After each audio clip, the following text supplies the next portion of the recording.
Shalom, salam, damai sejahtera dalam kasih Tuhan. Saudara, jumpa kembali dalam RHI Renungan hari ini bersama saya, Pendeta Lukas Eko Sukoco, GKJ Purworejo. Saudara, hari ini saya mau ajak kita untuk membahas satu tema, yaitu mengenangkan kebaikan Tuhan. Menghayati kebaikan Tuhan menjadi penanda atau ciri dari orang yang beriman kepada Tuhan. Mengenangkan kebaikan Tuhan, menghayati perjalanan hidup di dalam naungan kasih Tuhan. Saudara, kalau ada pertanyaan, betulkah Tuhan itu baik? Jawabnya bisa beragam, saudara.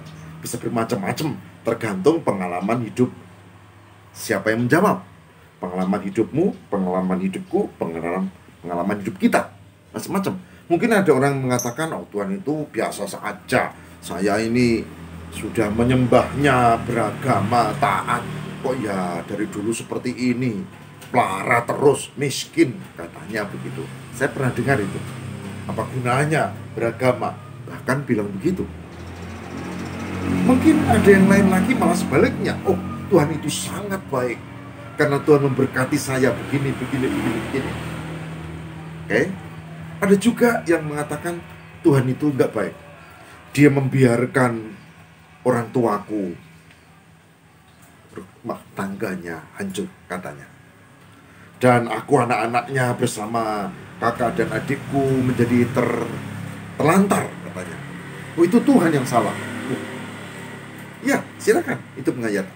Tapi kalau ibu bapak saudara tanya kepada saya mengatakan Tuhan itu baik, yes dan amin.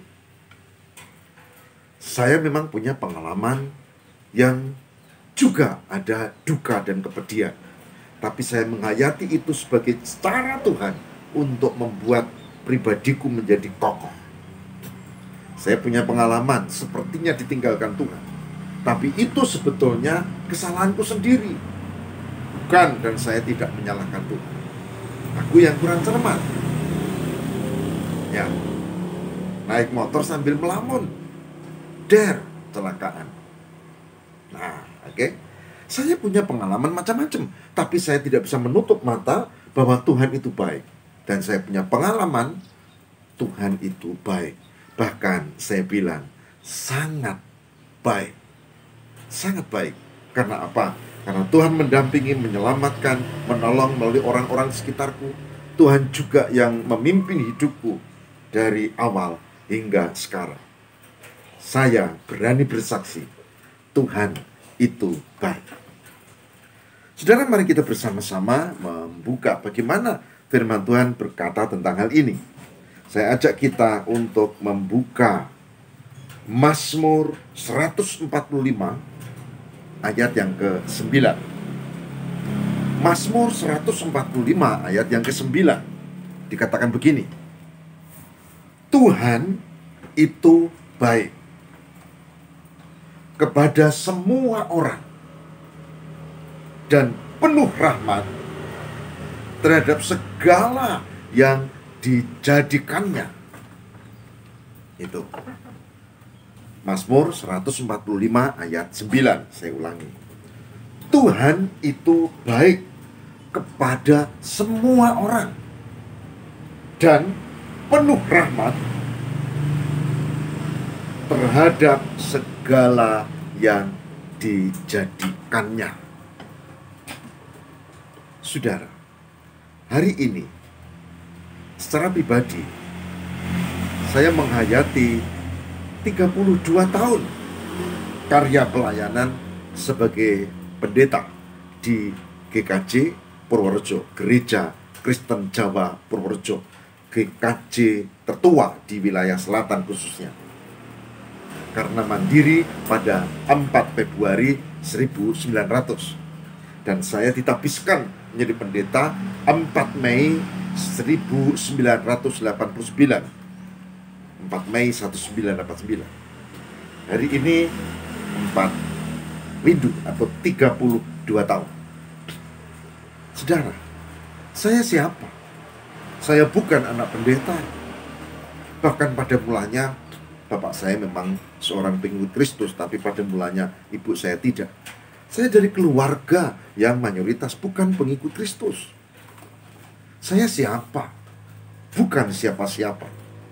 Tapi lewat perjalanan panjang, Tuhan mempersiapkan hambanya untuk dididik, belajar di SMA Negeri 4 Surakarta, Solo, bersama teman-temanku di IPA 1. Belajar di Sekolah Tinggi Teologi Duta Wacana, Jogja. Lulusan terakhir dan lulusan perdana dari Universitas Kristen Duta Wacana. Saya membawa 2 lembar. 1 lembar sebagai lulusan terakhir STT, lalu ditutup 1 lembar dari lulusan Universitas Fakultas Teologi Duta Wacana. Dibuka ini. Luar biasa. Dan itu juga karena anugerah. Saya bukan orang yang pandai. Saya bukan orang yang berkecukupan. Saya orang biasa. Tapi semua karena Tuhan. Begitu juga ketika 15 Desember 1987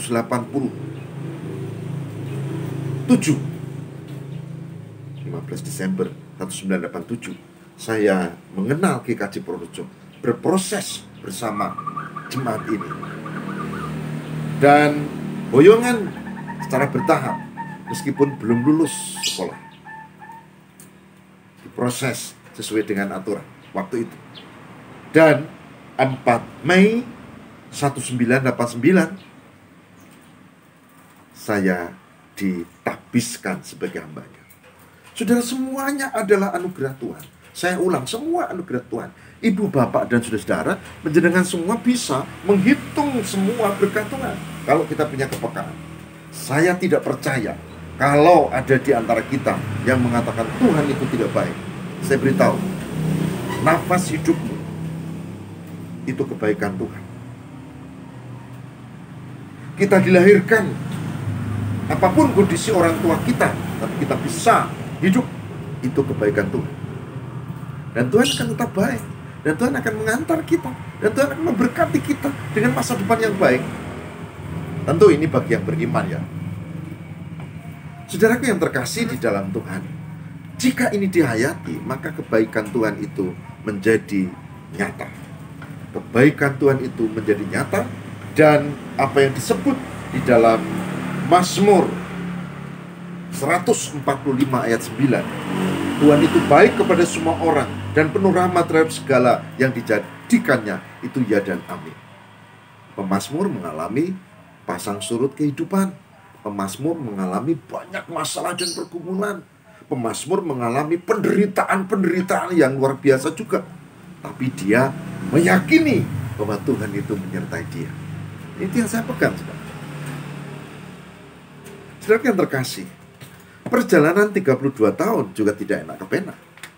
Saya terpuruk, saya terluka, dan saya juga pasti melukai, entah sengaja atau tidak. Kenapa? Karena saya orang biasa, saya orang lemah, saya penuh keterbatasan. Nah, kalau hari ini saya menghayati Mazmur ini 145 ayat 9, ya karena memang kenyataannya begitu.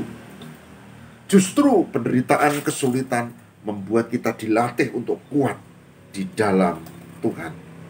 Karena keyakinan ini, maka saya hayati luar biasa kebaikan Tuhan. Dan Paulus, saudara, Paulus itu kan semula benci tuh pada orang Kristen. Paulus itu dulu menganggap orang Kristen itu kafir. Karena orang Yahudi selalu begitu kan. Yang dianggap beriman, anak Tuhan, itu kan orang Yahudi. Selebihnya itu kafir. Paulus tahu apa yang terjadi. Dia dibukakan, dia mengenal Tuhan. Lalu dia hidup dengan banyak pergumulan, kesulitan dan masalah. Tapi dia merasakan kasih Tuhan. Dan dia setia di dalam Tuhan. Sudah bisa baca kan bagaimana kesaksiannya. Pernah saya angkat ini, Filipi 4 ayat 13. Salah satu ini yang saya suka ayat ini. Paulus berkata apa? Segala perkara dapat kutanggung di dalam Dia yang memberi kekuatan kepadaku. Segala perkara, dia bilang. Tidak hanya perkara kesehatan, tidak hanya perkara keuangan, tidak hanya perkara relasi, tidak hanya perkara sosial kemasyarakatan. Kesaksian ini mengatakan, Filipi 4 ayat 13, segala perkara dapat kutanggung di dalam Dia yang memberi kekuatan kepadaku. Saudaraku yang terkasih di dalam Tuhan, maka kesimpulan bahwa Tuhan itu baik itu sungguh-sungguh terjadi. Dan tadi malam, tanggal 3 malam, menjelang tanggal 4 ya, saya merenung gitu. Iya ya, Tuhan itu sangat baik. Dianugerahkannya kepadaku seorang perempuan, Burani namanya, menjadi istriku sejak muda hingga sekarang dan seterusnya. Dikaruniakan 2 orang anak, laki perempuan, Resi Pramudito dan Nani Milistia Kristi. Bahkan 2 anakku bisa belajar, bisa kuliah. Salah satunya malah S2 karena pertolongan Tuhan.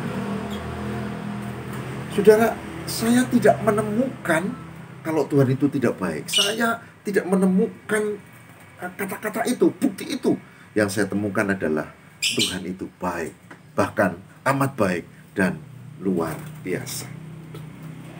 Saya mengajak ibu bapak dan saudara untuk menghayati kebaikan Tuhan. Ya, masing-masing silakan sesuai dengan pergumulanmu. Ketika sakit, ketika kita terpuruk, ketika kita sedang ada persoalan berat, ketika ada masalah ekonomi dan seterusnya, silakan. Semoga ibu bapak bisa menemukan bahwa Tuhan itu baik, amat baik, sangat-sangat baik, dan Tuhan menyertai kita, saudara. Saudaraku yang terkasih di dalam Tuhan, saya mau mengajak ibu bapak dan saudara, silakan menghayati pengalaman hidupmu. Dan saya mau berdoa untuk ibu bapak dan saudara yang mengikuti program ini, supaya dikuatkan ketika kita menghadapi begitu banyak masalah, pergumulan, sakit penyakit, persoalan, rintangan, bahkan beban hidup yang sangat berat. Saya berharap ibu bapak dan saudara tetap menemukan kebaikan Tuhan, dan keyakinanmu itu tidak sia-sia. Saya juga berharap dan berdoa supaya ibu bapak dan saudara, perjalanan hidupmu ke depan diberkati Tuhan dan merasakan kasih Tuhan. Tidak hanya aku, tidak hanya keluargaku, tidak hanya jemaat di GKJ Purworejo, tapi semua yang mengikuti program ini, biarlah kita diberkati Tuhan dan merasakan kasih Tuhan yang luar biasa, sehingga kita bisa ikut berkata, Tuhan itu baik, sangat baik. Mintalah Roh Kudus untuk menguatkanmu, menguatkan kita, menguatkan saya juga, dan marilah kita bersama berserah kepada Allah. Saudara, mari kita bersama berdoa. Tuhan, menghayati kebaikan-Mu menjadi penting, karena itu penanda iman yang hidup. Ketika kami terpuruk, ketika kami punya masalah, beban hidup, sakit penyakit, ekonomi, dan macam-macam, dan kami masih tetap berpengharapan di dalam Tuhan. Kami bisa menghitung berkat-Mu, karena ternyata kadang kami tidak cermat. Banyak hal berkat-Mu, bahkan hidup kami ini adalah berkat-Mu. Ajari kami ya Allah, untuk merenungkan kebaikan Tuhan. Ajari kami ya Tuhan, untuk percaya dengan iman. Dan ajari kami untuk bisa bertahan di tengah kesulitan, pergumulan, persoalan yang kami hadapi. Yang mengikuti program ini, berkatilah ya Tuhan, supaya kami mampu untuk menghayati kebaikan Tuhan. Berkati dengan ketabahan, berkati dengan pengharapan, berkati dengan pertolongan ya Allah. Inilah yang kami mohonkan. Terima kasih Tuhan, kami menghayati kebaikan-Mu. Kami persembahkan doa ini, kabulkanlah ya Allah, demi Kristus pengantara kami, di dalam nama Bapa dan Putra dan Roh Kudus. Haleluya. Amin.